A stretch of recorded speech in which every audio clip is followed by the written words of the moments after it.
reconocer que a veces es a través de hacerte presente que vas a realmente hacer la diferencia, vas a hacer el cambio, que tú tienes el derecho de tu experiencia interna, tú tienes el derecho a vivir en paz, y a vivir tranquilo y a vivir pleno, pero eso es un derecho que tú tienes que reclamar todos los días y que no solo puedes ceder a las circunstancias, que no solo puedes ceder al universo o la vida, porque la vida va a ser inestable y va a ser incierta por definición.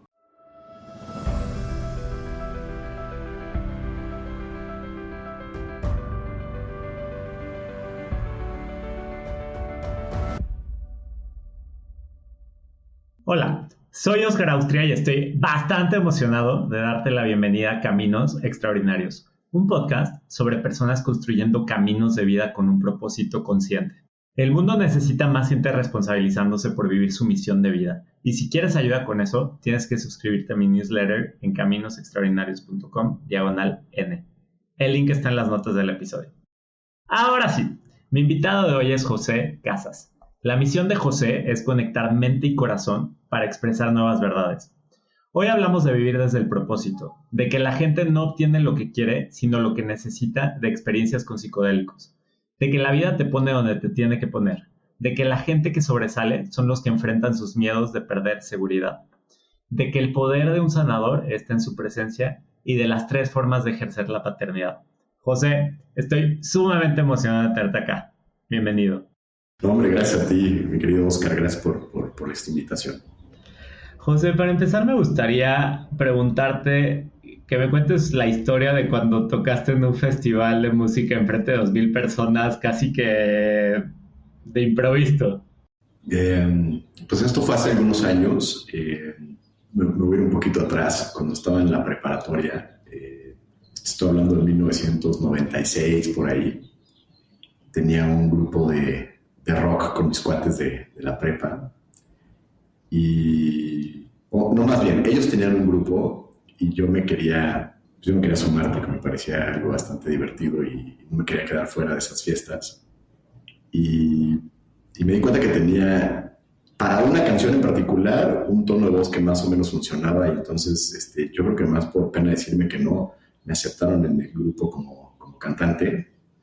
Y después dije, necesito practicar, entonces empecé a tocar la guitarra un poco autodidacta. Y bueno, ya, esa fue mi breve y nada memorable historia de rockero en preparatoria. Y después dejé de tocar muchísimos años. Y unos años atrás, hace unos 3, 4 años, un poquito más, 5 años, yo empecé o retomé un poquito el gusto y el espacio y la práctica de tocar la guitarra y cantar un poco. Y hace unos años, en un festival de yoga que se llama Wanderlust, el organizador nos dijo a mí, a Carla, una amiga que canta muy bien, y a otros amigos que si queríamos montar algo, y pues hicimos ahí hicimos un set de un par de canciones medicina enfrente de no sé si eran 2,000 personas, pero sí se veían como 2,000 personas. Y fue una experiencia muy... te voy a ser bien honesto, fue incómoda, porque era como, no, o sea, todas estas proyecciones de duda, de miedo, de no eres suficientemente bueno, no eres músico, no eres tal, se manifestaron ahí, pero después pues fue divertido haberlo hecho, y fue una experiencia que creo que me quitó el miedo a pararme y cantar en otros espacios. Y un poco gracias a la insistencia de Paula, mi esposa, que siempre fue muy de, órale, vas. Entonces, sí, esa es la anécdota. No es de mis anécdotas favoritas, tengo que ser honesto. No, buenísima, gracias por compartir. Cuando yo la escuché dije, como que me dio la impresión que, bueno, lo que me decían es que tú generalmente llevas las cosas con un poquito más de calma, y que al regalarte una guitarra y meterte al line-up de este festival, como que te aceleraron tu proceso de animarte, y eso me pareció muy bueno. José, para quien no te conozca, ¿cuál es tu misión en la vida? Es una muy buena pregunta. Mi misión en la vida, yo la resumiría en una frase, sí es una frase construida, pero conforme ha pasado el tiempo siento que ha ido añejando y ha ido envejeciendo bien o cada vez me resuena más, lo cual me hace confiar en que es una construcción adecuada a lo que siento y es lograr conectar mente y corazón para expresar nuevas verdades. Ese sería como, en términos generales, lo que yo considero que es mi misión de la vida. Y me gustaría ir un poquito a tu camino del héroe, José, porque yo entiendo que esta misión que tienes el día de hoy es una consecuencia de varias vivencias que has tenido a lo largo de tu vida. Y entiendo que hubo un punto de inflexión en algún inicio que tuvo que ver con la ayahuasca y entender tu camino. ¿Pudieras llevarme a ese momento de quiebre entre pues tu camino ordinario, por así decirlo, y cuándo se empezó a formar esta misión un poquito con más claridad?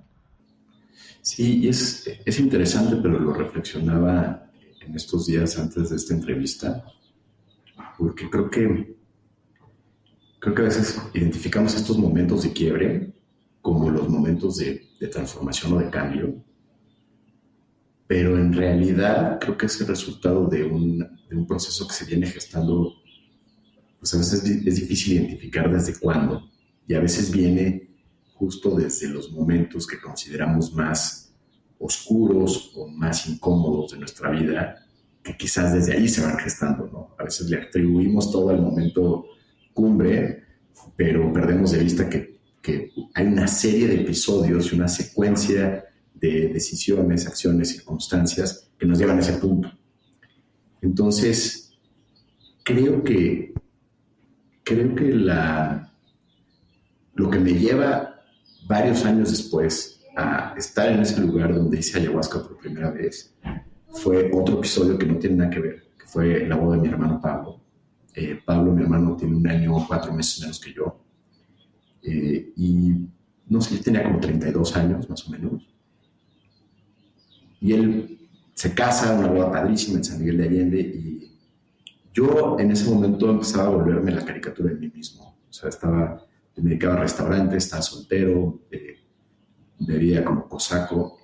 Y después de ese fin de semana me cayó el 20 de eso, me cayó el 20 de que me estaba convirtiendo en el imbécil de la familia.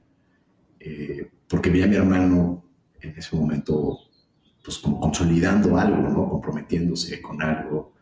Me encantó cómo lo vi en ese momento con su familia política, o sea, como creando algo significativo, y yo me di cuenta pues que yo estaba sin un rumbo claro en muchos ámbitos de mi vida, y eso me caló, me puso en un lugar muy incómodo, y creo que eso, haciendo fast forward, me llevó a una serie de decisiones donde yo intuía que algo importante tenía que cambiar en mi vida, lo cual me lleva a esta primera ceremonia de ayahuasca, donde quizás mi intención antes de entrar a la ceremonia era mucho cómo potenciar mis habilidades como líder, cómo crecer mis negocios. Yo en ese momento ya estaba dedicado a lleno a un grupo de restaurantes que fundé, y la ayahuasca me llevó por caminos insospechados a descubrir que tenía una misión de vida muy distinta,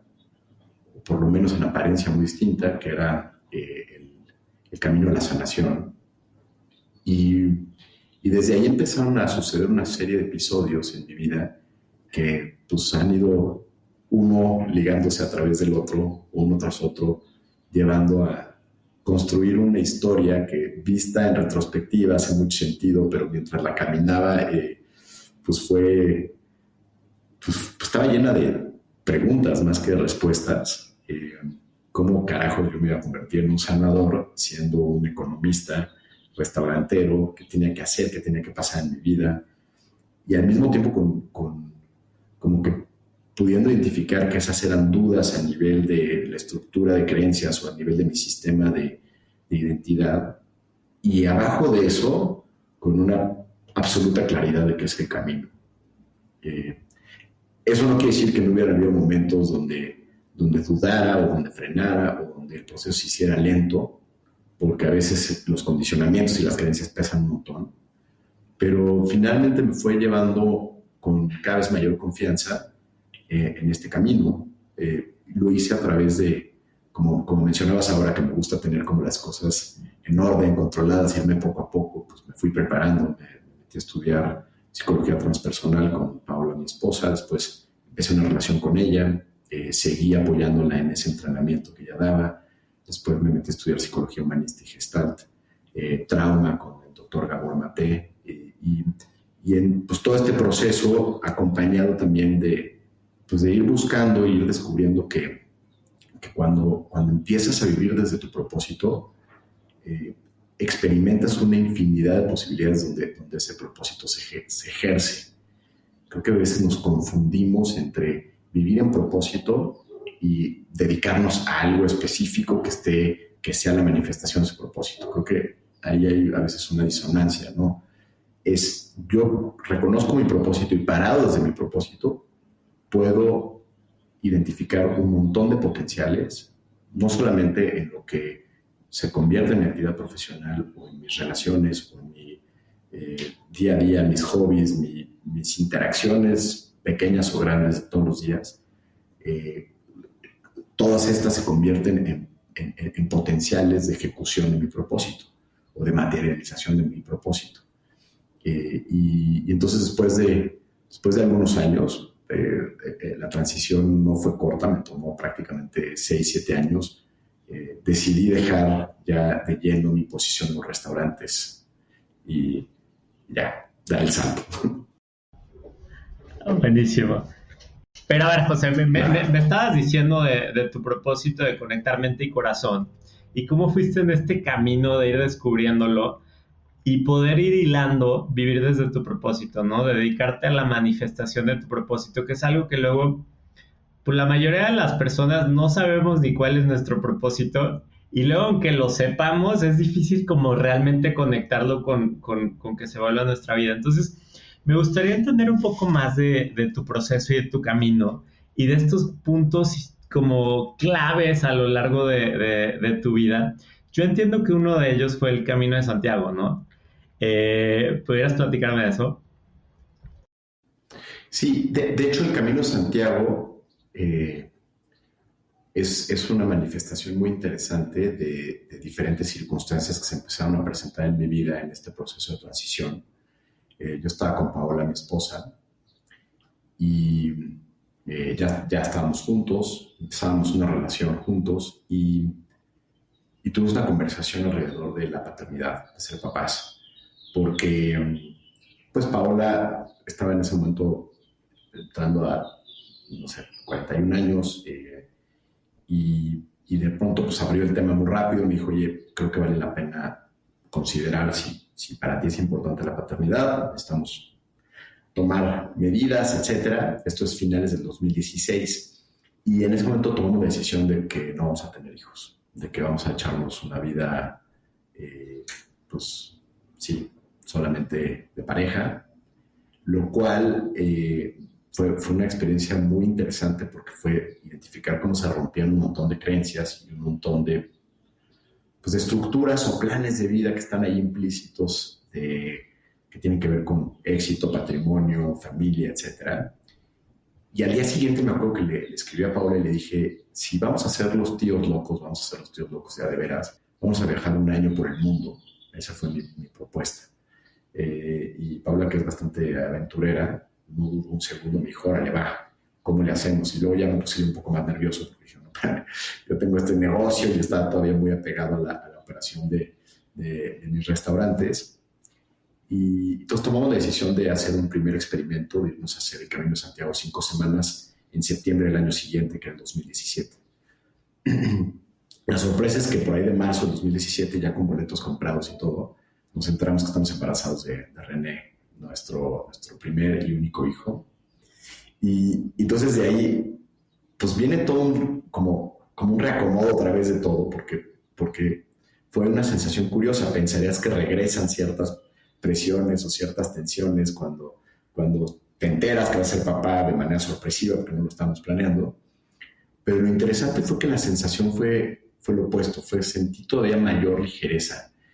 Y porque tuve la realización en ese momento de que que la vida te pone donde te tiene que poner, de que a veces nos matamos haciendo planes y si vamos a hacer una cosa u otra, y al final como que la vida te va dando estos empujoncitos a donde realmente tienes que estar, ¿no?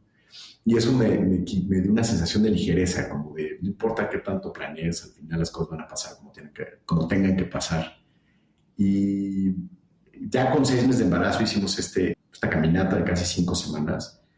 Y en esas 5 semanas fue muy notorio, en diferentes momentos experimenté la certeza de que tenía que dar este cambio de vida, de que tenía que soltar la empresa que dirigía y que había fundado, y experimentar el vacío, porque no tenía claro exactamente a qué me iba a dedicar o cómo iba a ejercer este propósito o esta primera misión que había surgido a través de mi ceremonia, de estar al servicio y de sanar.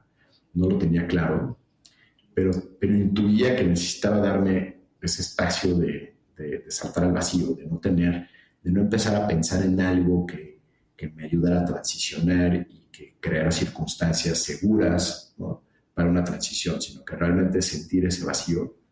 Y bueno, esto fue en 2017, lo logré hasta finales de 2019, donde finalmente entrego la posición. Y sí, sin tener un plan, sin tener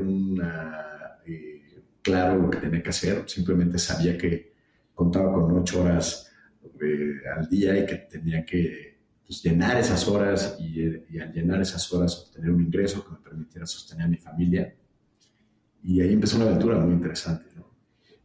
Pero creo que fue el dar ese brinco, y el Camino de Santiago me empujó de manera muy importante a ese borde, a ese acantilado de que finalmente venciera esta certeza interna sobre la mente, los condicionamientos, el miedo, la resistencia, ¿no? Fue hasta unos años después que pude articular que el propósito era esta relación entre conectar corazón y mente. Me di cuenta que ahí estaba mi medicina, ahí estaba mi fortaleza. No en negar la versión economista, la versión de lo que había sido en el pasado como empresario, para darle lugar al terapeuta o al sanador en una sensación como de dualidad o de polaridad, donde una parte de mí rechaza a la otra, sino al revés, en integrar las dos y poder ser un puente, ser un traductor entre dos mundos que aparentemente, que llevaban mucho tiempo desde mi perspectiva sin comunicarse. Pero a veces creo que la búsqueda de propósito se queda en la mente, se queda necesito un constructo para que entonces esto le pueda dar sentido a todo lo que hago. Y a veces creo que a veces es haciendo, es a veces experimentando, es entrando constantemente a la cancha, explorando, abriendo justamente las puertas a las que le tememos o que nos dan cierto nervio. Si es que tocar la guitarra enfrente de 2,000 personas, ¿no? Hacer eso significó que me convirtiera en músico profesional, no, pero hacerlo me llevó a comprender que parte de la naturaleza de la experiencia humana es estarnos llevando a esos lugares de incomodidad, experimentarlos, y entonces dejar de tenerle miedo a esas figuras imaginarias que nos ponen estas barreras de resistencia internas que están dentro de nuestra cabeza y que nos frenan a hacer y a ser lo que realmente queremos o lo que realmente estamos destinados, ¿no? José, me encantaría profundizar acá y déjame recapitular un poquito, ¿no? Tú te hablas de ti mismo como una integración de tu parte economista, que es como la racional, y la parte sanadora, que es la parte como de corazón. Y lo que yo percibí de todo lo que me dijiste es que la parte economista y racional era una parte de ti con la que te identificabas mucho, ¿no? Era como tu identidad y te sentías muy seguro y confiado en ese sentido. Pero ir descubriendo tu parte de corazón o tu parte sanadora, como que fue realmente el camino, el viaje de autodescubrimiento, de brincar al vacío, toparte con miedos, inseguridades, retos, y luego viene la integración, ¿no? pero me gustaría que me platicaras un poco de este proceso de autodescubrimiento, de una parte de ti que quizás no tenías tan clara y no sabías cómo iba funcionando, y esos diálogos internos de a qué tipo de retos te ibas enfrentando, cuáles eran los miedos que pasaban y cómo fuiste lidiando con ellos. Es una súper buena pregunta porque, y más para una mente racional como yo, pues una cosa es que te llegue una certeza en un espacio de expansión de conciencia, como la certeza de tu misión en la vida es sanar, y otra es tener claro los cómo, o que la mente esté tranquila con la definición de esos cómo, ¿no? Y eso fue, yo creo que, yo creo que fue un proceso. O sea, yo creo que, claro que han habido y siguen habiendo en muchísimos momentos de mi vida espacios de duda, espacios de si estoy suficientemente calificado, si tengo suficiente experiencia, si tengo los estudios necesarios, si tengo las calificaciones, certificaciones, etcétera, para hacer lo que hago. Claro que todo el tiempo esa duda está ahí y evidente, y más siendo una persona racional, mental, o sea, creo que siempre tengo esta sensación de que no sé suficiente. Sin embargo, creo que una de las cosas más poderosas que me dejó ese primer entrenamiento de chamanismo y de psicología transpersonal fue descubrir el poder de la presencia, fue descubrir el poder de lo, que, de lo que representa simplemente en el ámbito de la sanación, pero yo creo que esto aplica para cualquier actividad, el hacerte presente, ¿no? O sea, no tienes que ser el que más sabe del cuarto, no tienes que ser el que más habilidades o conocimientos, o simplemente cuando estás ahí presente y tu intención es clara internamente, ¿para qué estoy aquí? ¿Qué estoy haciendo aquí? Eh, Puede ser dirigiendo una compañía o puede ser en un espacio terapéutico. Eh, creo que ahí es donde sucede la magia, ¿no? Y ese recordatorio me ha acompañado a lo largo de muchísimos momentos en donde esas dudas que aparecen, de si es suficiente, si no es suficiente, si tal, de repente decir, a ver. Se trata del espacio, se trata de lo que se crea cuando estás presente. No se trata de mí, no se trata de lo que yo sé o de lo que yo hago. Se trata de, en el caso, por ejemplo, de los acompañamientos terapéuticos, de la calidad de la presencia con la que la otra persona puede expresarse, puede acomodar su propia historia, puede transmitir lo que necesita o decir lo que necesita decir para ir avanzando en su propio proceso.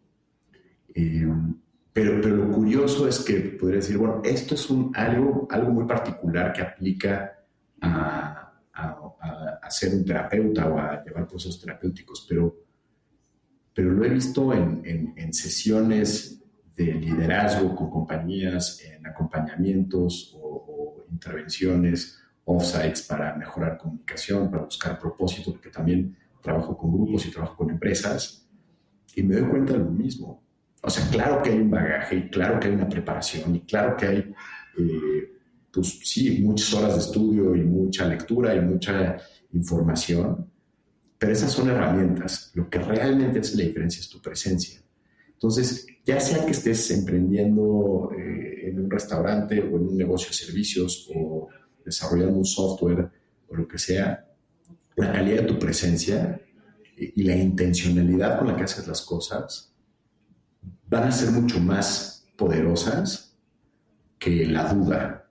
Y eso no significa que entonces todos nos tengamos que volver terapeutas. Es si eres abogado o si eres empresario o si eres funcionario público y pierdes de vista la intencionalidad con la que estás haciendo las cosas, te vas a dar cuenta que entonces estás persiguiendo puros objetivos externos. El puesto, la lana, el reconocimiento, y todas esas se sienten muy chingonas un ratito, pero después dices, ahora quiero el siguiente puesto, ahora quiero el siguiente bono, ahora quiero el siguiente 3X de mi empresa o no sé, lo que sea, ¿no?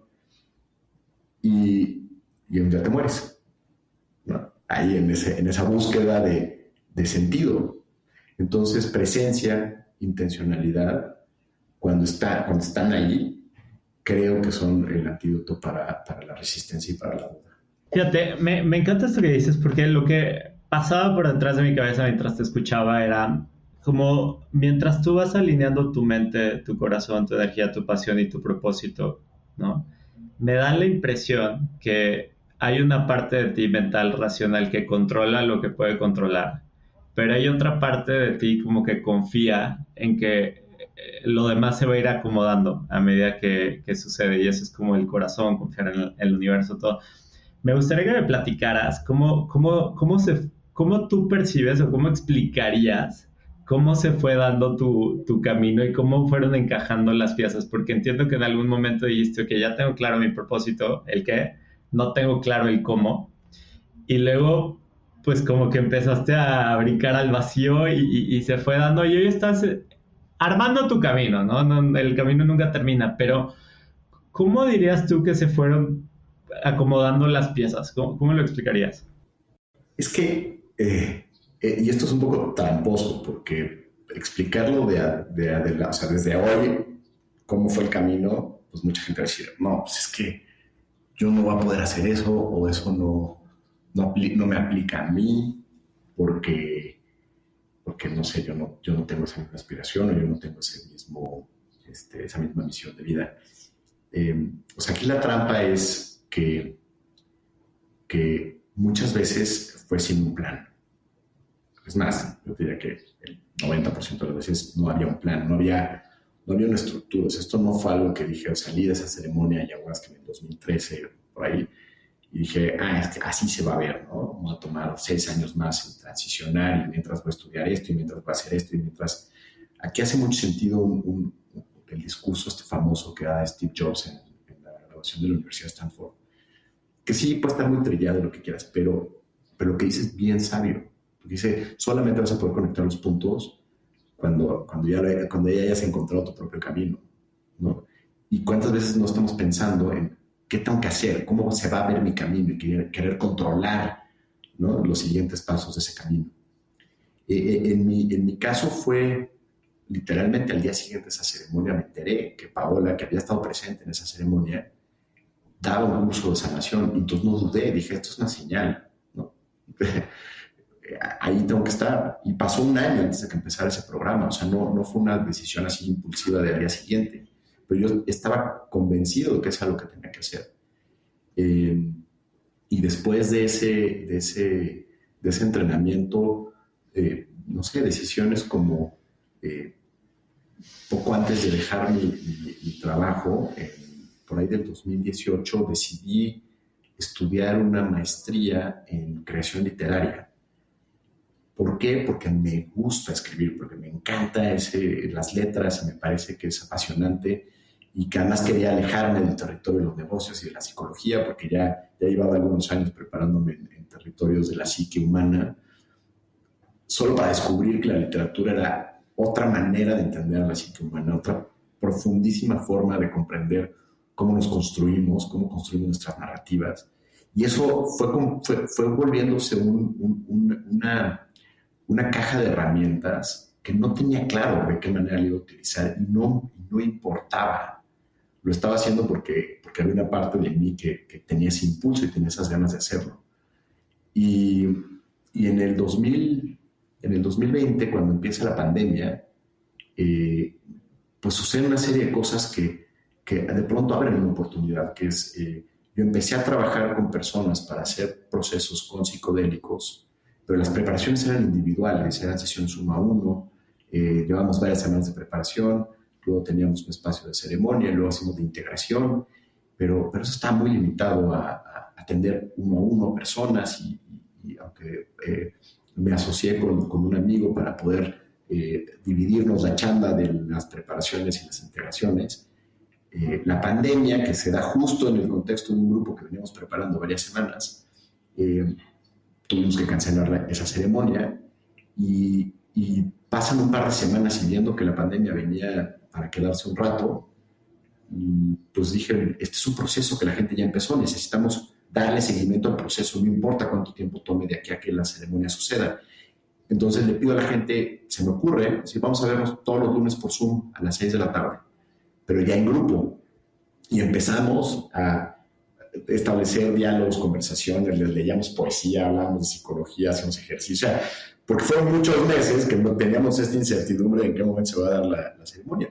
Pero en ese momento me empecé a dar cuenta de varias cosas. Dije, wow, o sea, la gente conecta, aunque sea en un contexto digital, podemos trabajar con grupos, esto puede ser un modelo bastante más eficiente, incluso que la gente no tenga que trasladarse a verse en persona. Y entonces empecé a escribir los programas que después vendrían a dar a luz. Shine Inside, donde trabajamos con ayahuasca, o Mind Journey, donde trabajamos con psilocibina. En ese contexto dije, a ver, si logramos crear una experiencia de grupo, sesiones en Zoom donde la gente puede ir avanzando en su propósito con una estructura clara de cuáles son los pasos para prepararte para un tipo de experiencia de esta naturaleza, pues no había un punto de referencia. Esto era bastante, o sea, no había nada en el mercado, inclusive en Estados Unidos y en otras latitudes nadie había hecho este sistema de preparación y de integración para trabajar con este tipo de psicodélicos, incluso de retiros.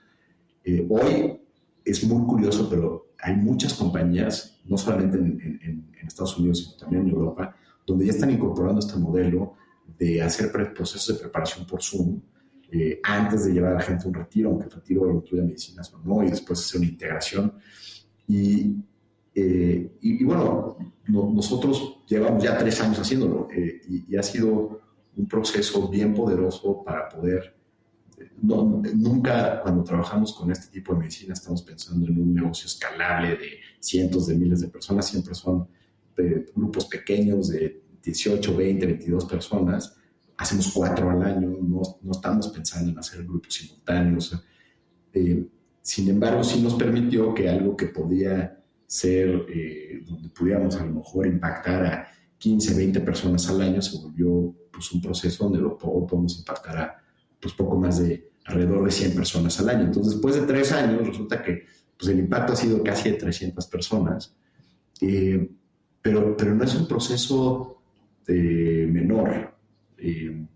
Muchísimas de estas personas reportan sustanciales cambios en su experiencia de vida a partir de haber caminado y haber hecho estos procesos. El mérito es de cada individuo, ¿no? Yo no me pongo la medalla de la transformación de nadie. Nosotros simplemente hemos tenido el privilegio y el honor de acompañar. Pero nuevamente, si yo lo hubiera planeado, no hubiera salido. ¿Sí me explico? Entonces, muchas veces está en el hacer que de repente se van abriendo esas oportunidades, ¿no? O sea, la divinidad, la suerte, como le queramos llamar, pues trabaja cuando estás alineado y cuando haces tú las cosas, no cuando estás esperando que te llegue un rayo de divinidad que te llene de propósito y entonces vas a tener claro el qué, el cómo, el cuándo, la chamba, el dinero. No, eso no funciona así. Y muchas veces sirve comprender que no importa en qué contexto estés, no importa si estás en un trabajo de mierda o que consideras de mierda o en una situación donde tienes toda clase de limitaciones, la divinidad, la fortaleza, la voluntad, realmente las herramientas muchas veces provienen de ahí, provienen de, ¿quieres volverte una persona más consciente? Pues, ¿por qué no empiezas en ese trabajo de mierda a ejercer tu conciencia, ¿no? En ese tipo en las relaciones, en las interacciones. Hazte consciente de tu libertad, ¿no? ¿Por qué estás eligiendo ahí? Porque hasta el día de hoy pues, nadie te está poniendo una pistola en la cabeza. Y no con esto no quiero simplificar y caer en estas premisas medio desde el privilegio de, pues es que estás ahí porque quieres. Yo sé que muchas veces hay necesidades y que esas necesidades dominan el contexto en el cual nos podemos mover. Pero también la gente que yo he visto que sobresale son las personas que se atreven a enfrentar esos miedos. Los miedos a perder esa estabilidad, los miedos a perder de pronto la seguridad que me da estar en un lugar donde quizás sé que no tengo que estar. Y conozco gente que se queda ahí hasta el final de sus días, ¿no? Entonces, hay una herramienta que a mí me gusta mucho del Dr. Stutz que dice, imagínate, cierra los ojos, imagínate a tu yo en el hecho de la muerte, a tus 80, 90, 100, 120 años, porque ahora vamos a vivir un chingo, ¿no? Y ahí ya no tienes tiempo. Ahí ya se acabó, ¿no? Y ese yo de 90 años, ahora imagínatelo enfrente de ti, pegando de gritos, para que hagas qué. ¿Qué tienes que hacer? ¿Qué sabes que tienes que hacer, pero no te atreves? ¿Qué sabes que tienes que trabajar? ¿En qué sabes que te tienes que esforzar? Pero es más cómodo quedarte en la procrastinación. ¿Qué tienes que decir, pero tienes miedo a que te tachen de idiota o de loco o de lo que sea, ¿no? ¿Con quién tienes que conectar emocionalmente, pero tus rencores te siguen llevando a alejarte y a distanciarte? Y actúa. Y de pronto las puertas se van a empezar a abrir cuando te mueves, cuando te sales de estos espacios de adicción. Entonces, decir, no, pero yo no soy adicto, no. La adicción es quedarte en un espacio donde te vas dando bañitos de agua caliente cada vez que te da miedo moverte del lugar en el que estás, ¿no? Cuando odias tu trabajo de 9 a 6, pero el viernes te pones pedo para que, bueno, pues ya, ¿no? Para pasar el fin de semana y sentirme menos jodido con la incomodidad de estar en el lugar donde tengo que estar. Y me intriga mucho. Ahorita mencionabas como las dos plantas de poder, ¿no? Ayahuasca y psilocibina. Y me encantaría que me platicaras, tú en tu experiencia, ¿qué has visto que la gente llega buscando? Como cuál es esa primera intención o búsqueda en este tipo de sustancias y qué terminan encontrando. Porque vi el documental How to Change Your Mind y me daba un poquito de cuenta como que hay patrones para los cuales estas sustancias funcionan. Pero tú que estás metido más en ese mundo, ¿qué has descubierto?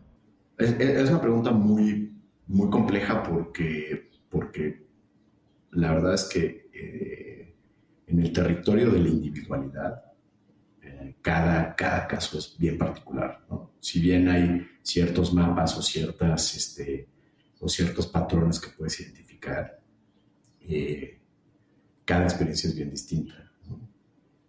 Yo creo que, pero para responder a tu pregunta con ciertas generalidades, yo lo que te diría es que generalmente la gente viene buscando desde el mismo nivel de conciencia de su realidad, respuestas, ¿no? Y a veces casi siempre hay una expectativa de por dónde van a ir esas respuestas.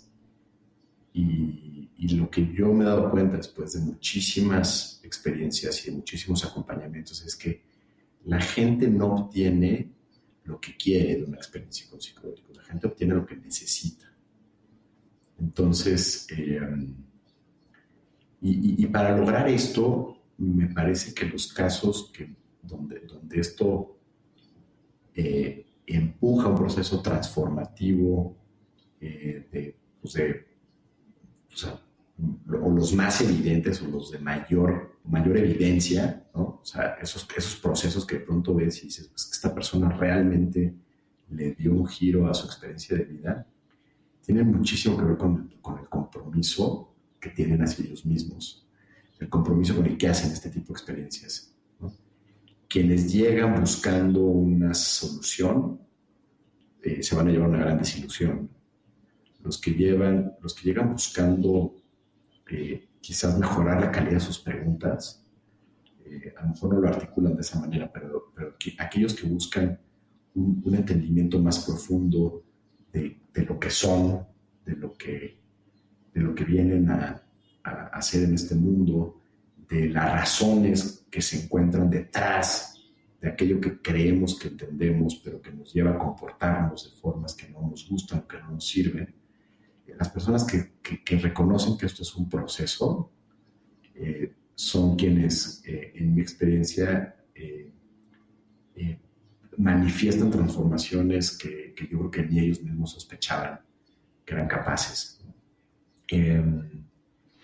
Y es curioso, no lo podría separar por medicinas, pero muchas veces llegan recuerdos de infancia, de desarrollo, llegan personas que quizás no estaban, no estaban tan en el radar, que eran importantes para ellos en diferentes etapas de vida. Pueden llegar a ver la realización de momentos dolorosos o traumáticos que aparecen en la sesión, que si bien eso pues, puede dar miedo, también una vez que se atraviesa el proceso de integración, que a veces puede ser retador, esas personas llegan a experimentar pues, pues una gran liberación, ¿no? Sobre conductas o sobre reacciones o sobre pues sí, maneras en las que se conducían en su vida, ¿no? Eh, yo te diría que la gran mayoría encuentran mayor tranquilidad, mayor tolerancia, mayor perspectiva de su propia vida.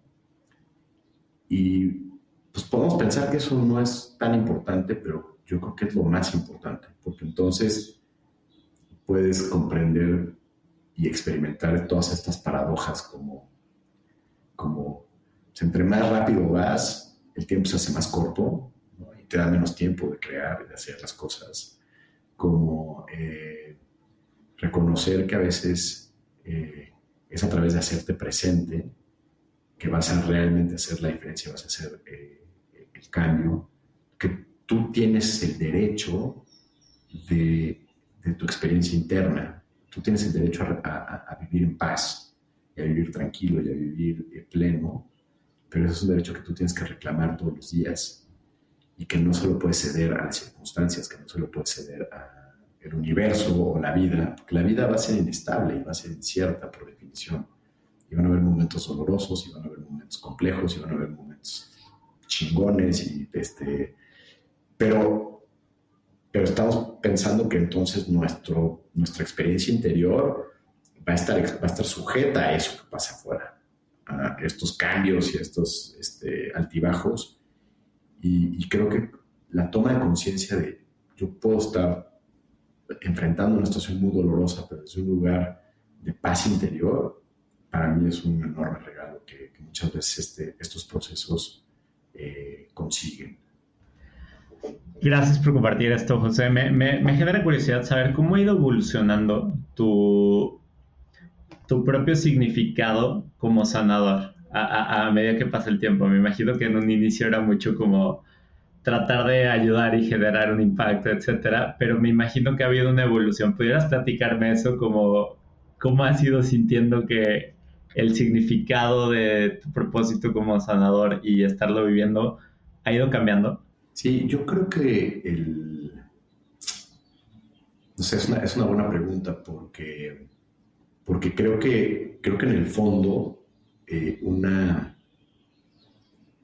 enorme herramienta y algo que me ha llevado a evolucionar de manera muy importante en este camino es sentir que no he llegado, ¿no? Es de alguna manera quizás esta parte de mí que sigue dudando, ¿no? pero que bien aprovechada esa voz, en vez de pelearme con ella, me lleva a leer el siguiente libro, a explorar la siguiente técnica, a, no sé, entender cierta filosofía o cierta corriente.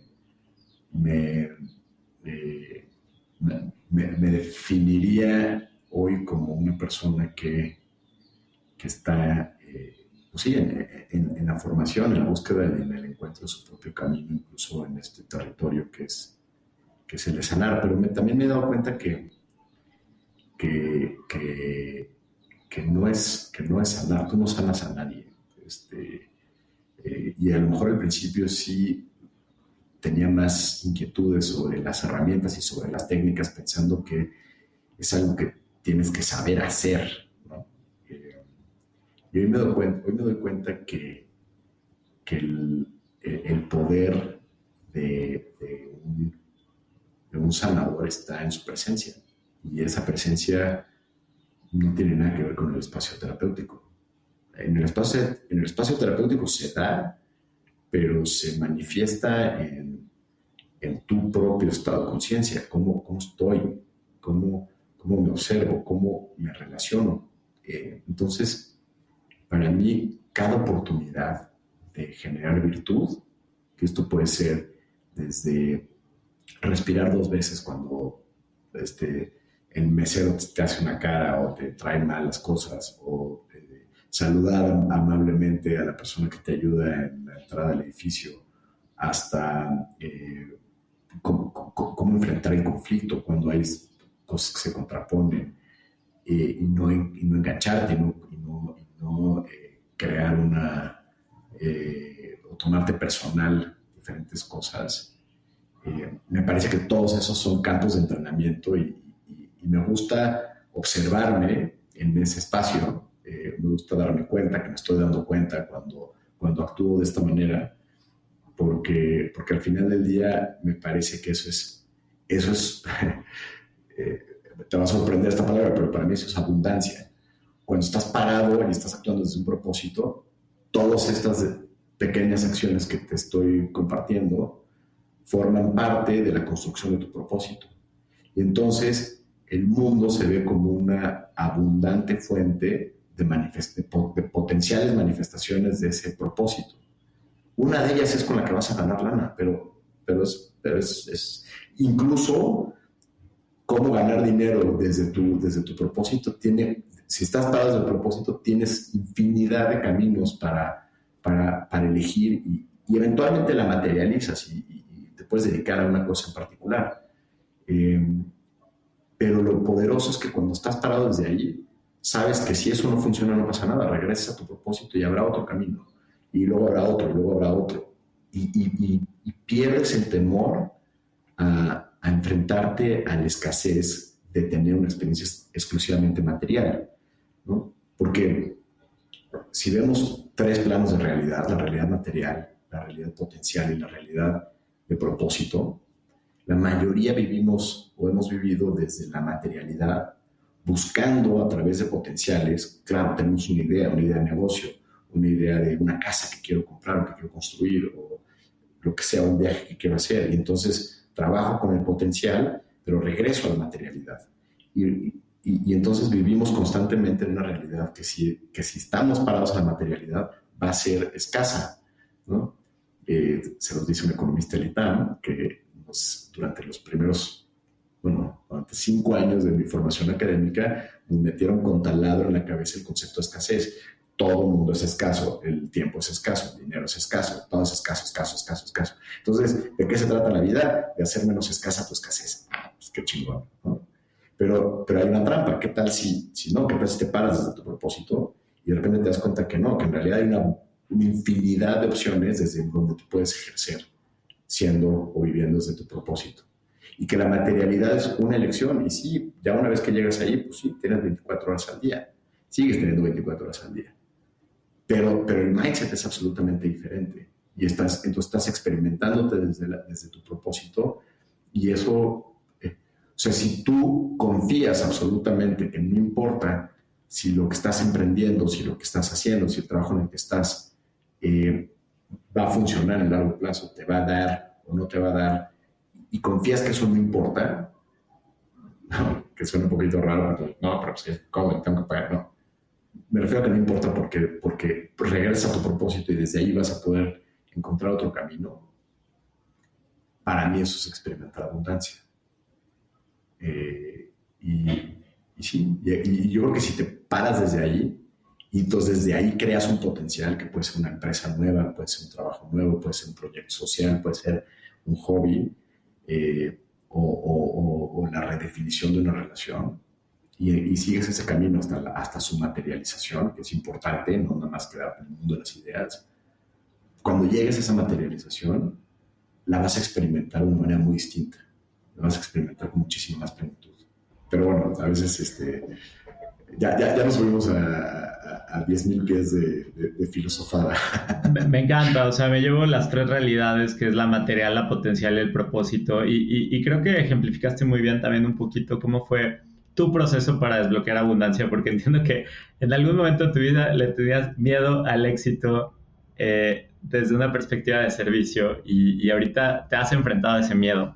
Me gustaría pasar a otro tema, José, que es la paternidad. Yo entiendo que tu hijo ha sido tu gran maestro, y Y me gustaría entender también parte de ese proceso. Pues es muy curioso porque desde lo que ya te platiqué de cómo llegó René, fue un gran maestro desde antes de conocerlo. Y varias lecciones del proceso de embarazo y de los primeros años de la paternidad es, no importa cuánto hables con tu pareja, planees, te entiendas sobre lo que es el proceso de crianza en los primeros 2 años, son extremadamente complejos a nivel de cómo se reacomoda todo el sistema. Yo lo que he aprendido es que una realidad que es, si vas a ser papá y no estás dispuesto a hacer un proceso de trabajo personal, híjole, o sea, la vas a pasar muy mal o va a ser mucho más difícil y probablemente las fricciones que no solamente son de la infancia, porque en la infancia se crean las primeras fricciones, pero después se van amplificando conforme va la persona creciendo. La adolescencia es una siguiente gran explosión de todas esas fricciones que desde muy chiquitos, ¿no?, se van creando en esta relación y hasta adultos. Es más, no hay una sola persona hoy que en terapia no regrese a un tema de infancia, de la relación con el papá y mamá. O sea, no hay un tema en tu vida que incomode, que esté no resuelto, que genere tensión, que no sea el espejo de cómo fueron sus primeros años de vida. Dicho esto, me parece que debería ser casi obligatorio el que con la paternidad uno como papá tenga que ir a terapia o a un proceso donde tú vayas comprendiendo mejor la naturaleza de tus propias heridas y la naturaleza de tus propios temas sin resolver, porque eso va, si no afectar de manera muy profunda, el desarrollo y el crecimiento de tus hijos o de tu hijo en mi caso. Y esto a muchos niveles René me lo ha hecho ver. Creo que los hijos son un espejo también de nuestros, o nos pueden ayudar a percibir ese sistema de creencias o ese sistema de carencias que se formó en esas primeras etapas de vida cuando nosotros fuimos niños y de las cuales no tenemos necesariamente recuerdos, ¿no? Realmente el cuerpo intelectual que va asociado a la memoria biográfica, pues empieza a construirse a partir de los 6, 7 años. Pero ¿qué pasa antes?, ¿no? Hay un montón de experiencia de vida en esos, pues desde el proceso de gestación hasta el año 6, 7, ya se crearon fundamentalmente los mapas emocionales a través de los cuales vamos a experimentar la vida. Si voy a experimentar la vida desde la seguridad, desde la confianza, desde el miedo, desde la traición, desde la violencia, pues ya están ahí, ¿no? Y bueno, creo que en ese sentido para mí fue muy importante comprender que esto era un proceso evolutivo en una simbiosis, en una alianza entre Paola, René y yo. O sea, que no es que estuviéramos solos ahí para educarlo a él, sino que también él iba a movernos y nos iba a llevar, o nos ha forzado a seguir trabajando en nuestro propio proceso. Y yo creo que hay 3 formas de ejercer tu paternidad. A través de la venganza. Entonces, todo el mundo, no, yo nunca me vengo con mis hijos. No, a ver, cuando no has procesado muchas de tus heridas de infancia, vas a ejercer la venganza con los hijos. Vas a ser igual de intransigente, igual de restrictivo, a veces igual de violento que lo que tus papás fueron contigo. Y evidentemente creo que ese es el de menor nivel de conciencia, ¿no? Pero yo creo que a todos nos pasa, ¿no? Yo me descubrí un día muy incómodo porque mi esposa le estaba comprando muchos juguetes a René, mi hijo, y yo me di cuenta que estaba incómodo y que eso no estaba bien y que íbamos a echarlo a perder. Y de pronto me caché y dije, oiga, claro, o sea, lo que está pasando es que me estoy incomodando por una carencia mía, una experiencia mía que quizás yo anhelé y no tuve, y me estaba enojando porque mi hijo sí tuviera esa opción. Y cuando cuestioné esta creencia, que voy a echar a perder a mi hijo si le doy todo, me empecé a dar cuenta que es una creencia absurda, ¿no? Echas a perder a tus hijos si quieres tapar tu carencia de amor con objetos, eso sí, ¿no? Pero no necesariamente porque les des más, los vas a echar a perder. De hecho, hay un texto precioso de Natalia Ginsberg que se llama Las pequeñas virtudes, que dice dales cosas, dales dinero, que se lo gasten, que cómprales cosas pendejas que rompan los niños para que pierdan los niños esta obsesión o este apego hacia las cosas materiales. Que wow, qué chingonería de mentalidad, ¿no? Dejar de decirle a los hijos lo difícil que es ganar dinero, lo difícil, lo importante que es ahorrar. A ver, irán entendiendo dónde se encuentran estos balances de vida, pero yo de repente hablaba con René y le decía, René, tenemos todo lo que necesitamos. Tu papá es millonario, no es millonario, es muy rico porque podemos hacer un montón de cosas. Y para mí darle ese mensaje de que él crezca sintiendo que tiene toda esa seguridad me parece que es muy importante, pero me desvío un poquito del tema, venganza. Segundo, es compensación, ¿no? Entonces, este es probablemente el más común. Entonces, le doy a mis hijos lo que yo no tuve. Pero entonces, la necesidad de quién está siendo satisfecha en ese intercambio, la mía. Y esto lo ves cada rato, ¿no? El papá que no tuvo, o que tuvo un montón de carencias económicas, pues, ¿no? Va y le regala todo al niño, o no sé, o sobreprotección, en fin, hay muchísimos ejemplos donde buscamos compensar. Y si bien esto ya habla un poquito del mayor nivel de conciencia, hay un punto indispensable que es la necesidad de quién está ahí en ese intercambio. La de papá, no la del niño, ¿no? Y hay veces que en ese intercambio compensamos también a través de la proyección de nuestros miedos. No quiero que te pase a ti lo que a mí me pasó, no quiero que tú vivas lo que yo viví, no quiero que tú sufras lo que yo sufrí. Y a veces en la obsesión de proteger a nuestros hijos de estos sufrimientos que nosotros vivimos, acabamos generando otro tipo de sufrimientos, ¿no? Porque también he visto en muchísimos casos de terapia personas que llegan con heridas muy profundas de autoestima, de confianza, porque pues, los papás los protegían demasiado, ¿no? Entonces, ¿cuál es la fórmula, no? Y yo creo que es donde llega el tercer nivel de paternidad, que quizás es el más complejo, pero que requiere una profunda conexión con tus hijos, que es poder alinear la necesidad o poder atender las necesidades del niño.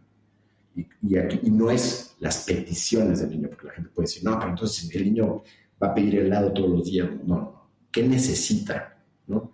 ¿Qué necesita en términos de cariño? ¿Qué necesita en términos de atención? ¿Qué necesita en términos de comprensión? ¿Qué necesita en términos de límites y de guía y de inspiración y de diversión y de conocimiento y de reconocimiento y de un montón de otras fuentes de amor que si yo no estoy presente, que si yo no estoy conectado, entonado como lo menciona Neufeld y Gabor Maté en este libro de Hold On To Your Kids, como Toma a tus hijos, que es un libro padrísimo de paternidad. Él dice, tenemos que estar entonados, attuned, ¿no? Tienes que saber leer a tus hijos, tienes que saber, pero eso no lo vas a lograr viéndolos un día a la semana, o viéndolos en la mañana, el desayuno corriendo a la oficina, y el fin de semana con los niños jugando allá con la muchacha y tú con tu pedo con tus amigos. O sea, hay una falacia en el quality time. No hay quality time que supla el tiempo de cantidad, ¿no? Y esto, pues sí, esto va a incomodar mucho, pero yo creo que si tú trabajaras con alguien que dice, no, yo voy a trabajar 3 horas a la semana, pero va a ser quality time, o sea, tiempo de calidad, tú dices, no, espérate, ¿no? O sea, el trabajo requiere presencia, requiere más horas, requiere más tiempo, ¿no? Y hoy vivimos en un sistema donde está normalizado que papá, incluso mamá, estén trabajando 8, 10, 12 horas al día. Y pues, ¿quiénes querían a los niños? Pues la muchacha, el chofer, ¿no? Las abuelas, el contexto. Y yo creo que esto es una cuestión que tenemos que hablar y que más padres tenemos que empezar a decir, no, pues igual en el proceso de diseñar mi vida sí quiero dedicarle más horas a estar con mis hijos. Una tarde a la semana, llegar todos los días a cenar. Si estoy el fin de semana con ellos, estoy presente con ellos el fin de semana. Y es cansado y a veces Y a veces da hueva y a veces quieres estar con tus cuates, que sea otro tipo de cosas, pero yo creo que es una muy valiosa inversión porque ahí se está formando el vínculo que te va a sacar de todos los problemas cuando ese niño se convierte en un adolescente, porque ya se creó ese vínculo. Ese vínculo existe o no existe. Y el vínculo no es amor. Tú puedes amar profundamente a tus hijos, pero formar ese vínculo es otro nivel. Y requiere tiempo, y requiere paciencia, y requiere presencia. Entonces, espero no morderme la lengua después que mi hijo salga un rebelde sin causa en la adolescencia, que seguro será, pero por lo menos siento que hoy lo que hemos ido construyendo con él, mi sensación es que nos va a permitir transitar las épocas más retadoras con mayor gracia, o así lo espero. José, me parece sumamente inspirador el nivel de claridad que tienes a la hora de platicar sobre la paternidad. Pablo Sánchez en su entrevista también me decía, yo veo la paternidad como el camino de desarrollo personal más importante que existe, pero creo que tú llegaste a un nivel un poquito más profundo de decir, es que la paternidad es no solo sobre atender las necesidades del niño, que eso requiere gran entendimiento y crecimiento personal, pero probablemente también las tuyas como adulto, y entonces es un camino paralelo entre ayudar a esa personita a formarse, pero también seguirte formando como papá. Entonces, gracias por contar esto. Me llevo Hold On To Your Kids de Gabor Maté. Creo que esa es una súper herramienta. Y una frase, perdón que te interrumpa, una frase que va en 2 vías, ¿no? No le debemos nada a nuestros padres. Y nuestros hijos no nos deben absolutamente nada. Quitemos ese concepto de le debe la vida. Sí es una chinga tener hijos, sí es una inversión, es un compromiso y tal, pero la recompensa es inmediata a través del amor, el vínculo, la conexión. Entonces, esta idea de le debo a mi papá, le debo a mi mamá o mis hijos me deben, borrémosla, ¿no? Y borremos todas las frases que acompañan esta creencia, ¿no? Decirle a tus hijos, es que yo me esforcé mucho por ti, si tú hubieras visto lo que yo viví de niño, si hubiera tenido yo la mitad de las oportunidades que tú tuviste. No, a ver, no, ese fue tu pedo, eso resuelve con tus papás, pero ¿por qué le vas a cargar la factura a tu hijo? ¿No? Entonces, bueno, nada más quería cerrar ese paréntesis porque me parece importante. Platícame del libro. Entiendo que vas a publicar un libro de cartas a tu hijo. Sí, este es un proyecto que pues empezó prácticamente cuando René tenía 6 meses, hoy tiene 5 años, va a cumplir 6, y hubo un momento en donde me di cuenta lo efímera que es la memoria y los recuerdos y como que tener un bebé chiquito, los que lo han tenido me van a entender muy bien, cosas que son momentos mágicos que te marcan profundamente, un gesto, una gracia, un comentario, pasan de repente 2, 3 semanas y ya se empezó a borrar o meses y de pronto ya no nos damos cuenta de eso. Entonces yo empecé a escribir, abrí un blog privado y empecé a escribirle a René un poco relatos de lo que sucedía en el presente, ¿no? No sé, detalles como el diente que le estaba saliendo, uno un poquito más grande que el otro, y cómo se reía, y lo que comía, y lo que, ¿no? Un poco como una especie de diario, ¿no? Donde lo que buscaba era como captar eso que sabía que no iba a quedar capturado ni en una foto ni en un video, que pues, hoy es muy, muy común tener ahí el acervo y pensar que con eso nos vamos a acordar de ese proceso. Y ya lo estuve escribiendo durante varios años y hubo un momento en donde decidí escribir un libro donde expusiera también un poquito mi visión acerca del proceso personal, de la vida, de la psique, de los psicodélicos, de la psicología. Y entonces, platicando con mi editor, surgió esta idea de recuperar estos textos y crear un formato epistolar donde se entrelazaran en esas cartas no solamente esta narrativa o esta narración cronológica de los primeros años de vida de René, ¿no? Con estas pequeñas anécdotas muy íntimas, muy personales, pero que creo que le van a resonar a cualquiera que lo lea, ¿no? Que haya vivido este proceso de paternidad, y desde ahí construir cómo mi vida y este proceso de transformación que viví se entrelaza con la llegada de René, ¿no? Pues sí, como nuestras vidas estaban conectadas en este proceso de transformación. Y entonces, si bien el formato es epistolar en el sentido que son cartas que yo le escribo a mi hijo durante estos primeros, pues sí, poco más de 2 años de vida, es también un testimonio de dónde vengo yo, de cómo fue este camino de transformación, cómo entiendo estos procesos, cómo los viví yo. A veces describo algunos de las ceremonias o de las vivencias que yo he vivido con estas sustancias y estas medicinas, y cómo ese proceso de transformación está íntimamente relacionado con su llegada y con sus primeros años de vida. Que también, pues un poco sumando lo que decíamos antes, pues tenemos muy poco material de qué pasó en nuestros primeros años de vida, ¿no? O sea, tenemos algunos recuerdos de infancia, tenemos algunas anécdotas que se repiten, ¿no? ¿Te acuerdas cuando tal? Pero realmente no hay un registro o es difícil que tengamos información más profunda de cuál era todo el contexto que estábamos viviendo en esos primeros años de vida que nos forjan la identidad, que nos determinan de manera muy importante para el resto de nuestra vida. Y entonces me pareció que al margen de lo que esto podía representar en términos de información sobre psicología, sobre psicodélicos, sobre puntos de vista de vida, la intención de escribir este texto fue darle a René en el futuro una herramienta para entenderse mejor, para comprender quién es y de dónde viene. Y entonces fue muy inspirador y hoy estamos a punto de publicarlo. Se llama Vivir Infinito, cartas de un terapeuta psicodélico a su hijo. Y estamos ya muy prontos a que va a salir en Vic, en exclusiva en audiolibro, que lo narro yo. Y bueno, el libro va a salir en formatos digitales también en las siguientes semanas, espero. Ya estamos ahí en esos detalles. Sí.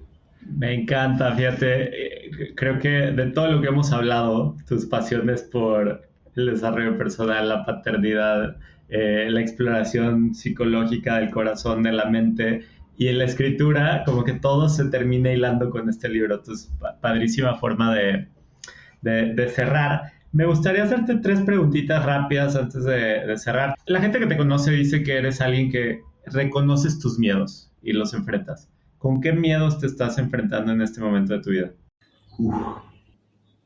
Quizás el miedo más grande hoy sea tomar decisiones que me lleven a defraudarme a mí mismo y que rompan el vínculo que he construido con René, mi hijo. ¿Hacia dónde va José? Yo siento que en este momento voy hacia una expansión de mi mensaje, de mi impacto, pero es una expansión que conecta, como si se estuviera formando una gran red de la que yo solamente formo parte, no es que yo la esté impulsando,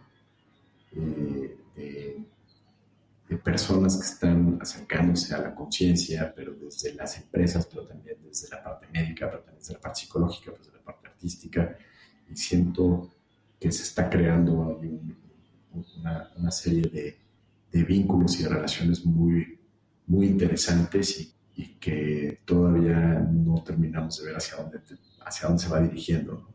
Y evidentemente, pues tú ya formas parte de esto, mi estimado Oscar, si no te habías dado cuenta. Gracias, lo sentí mientras lo decías. Y sí, muy emocionante. O sea, sigamos explorando esto porque creo que se está formando algo muy bonito y te digo, ayer entrevistaba a Marina Armendáriz y sentí lo mismo y como que últimamente me he topado con varias personas con estos caminos de conciencia y creo que no todos se conocen a un nivel plano físico, pero creo que están en el mismo camino y estamos yendo juntos hacia algún lugar. Entonces, sigamos explorando eso, mi estimado José, y gracias por mencionarlo y reconocerlo. Y ya por último, me gustaría preguntarte, ¿qué consejo le darías a una persona que se encuentra insatisfecha con su camino de vida actual? Yo lo que le diría es salirte de la insatisfacción, es asumir un compromiso en 2 vías. En una búsqueda interior de responsabilidad, de conectar con y reconocer interiormente qué carencias, qué heridas, qué autoconceptos están generando esa insatisfacción. Y un segundo camino que es el camino de la motivación, que significa en términos etimológicos moverte, muévete, muévete, actúa, haz, lleva a cabo pequeñas, grandes cosas que empiecen a hacer la diferencia. Si el miedo te paraliza, te vas a quedar ahí, en esa insatisfacción. Pero si te aprendes a relacionar de manera adecuada con el miedo, para que te impulse y puedas decir, ok, escucho todas estas voces de por qué no van a salir las cosas, de por qué el mundo es injusto, por qué todo está jodido, pero lo pongo de lado y aún así actúo. Creo que la vida empieza a premiar mucho esa energía, esa determinación. Te sentí sumamente presente. Creo que eso venía realmente de la conexión entre tu mente y tu corazón. Entonces, muchas gracias, José. ¿Dónde te puede seguir la gente?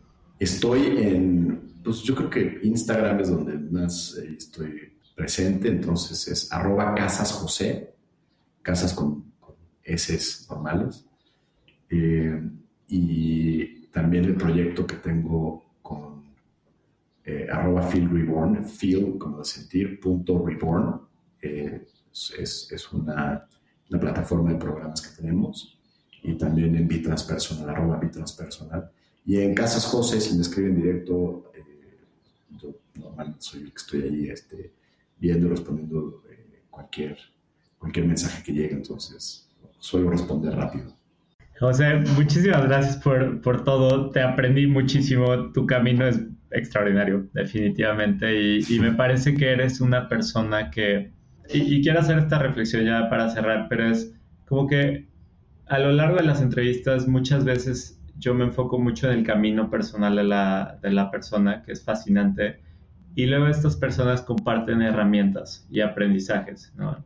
Y eso lo vuelve a enriquecer para poder usar. Creo que tú eres una de las pocas personas que yo conozco que combina el haber utilizado herramientas y aprendizajes, pero también poder ser una persona que facilite estas herramientas a lo largo del camino de una persona. Entonces, fascinado de haberte conocido. Muchas gracias por el espacio y un privilegio.